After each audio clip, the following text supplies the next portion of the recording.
السلام علیکم ناظرین، میں ہوں محمد ارشد اور آپ میرا یوٹیوب چینل دیکھ رہے ہیں۔ ناظرین، آج میں آپ کو چھوٹی سی ٹرک بتانے جا رہا ہوں، امید ہے آپ کو پسند آئے گی۔ تو اکثر ایسا ہوتا ہے کہ ہمارے پاس کوئی تصویر ہوتی ہے کسی جگہ کی، کسی شخص کی، لیکن ہمیں پتہ نہیں ہوتا کہ یہ کس شخص کی ہے یا کس جگہ کی تصویر ہے۔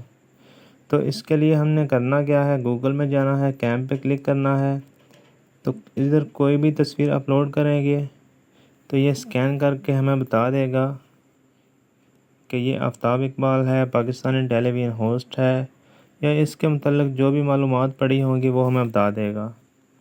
اس کے علاوہ ہم کسی اور کی تصویر سرچ کرتے ہیں، لیں جی ہم یہ سرچ کرتے ہیں، یہ ہمیں بتا رہا ہے کہ یہ سیف الملوک لیک ہے۔ ہم اس کے علاوہ کوئی اور بھی تصویر سرچ کر سکتے ہیں، یہ کرتے ہیں تو یہ ہمیں بتا رہا ہے کہ یہ مینار پاکستان ہے۔ ایسے ہم کوئی بھی تصویر سرچ کر سکتے ہیں، کسی جگہ کا پتہ لگانا ہو وہ بھی لگا سکتے ہیں۔ تو یہ بتا رہا ہے کہ یہ روہتاس فورٹ ہے۔ امید کرتا ہوں آپ کو آج کی ویڈیو پسند آئی ہوگی۔ مزید ایسی ویڈیوز دیکھنے کے لیے میرا چینل سبسکرائب کر لیں۔ بہت شکریہ، اللہ حافظ۔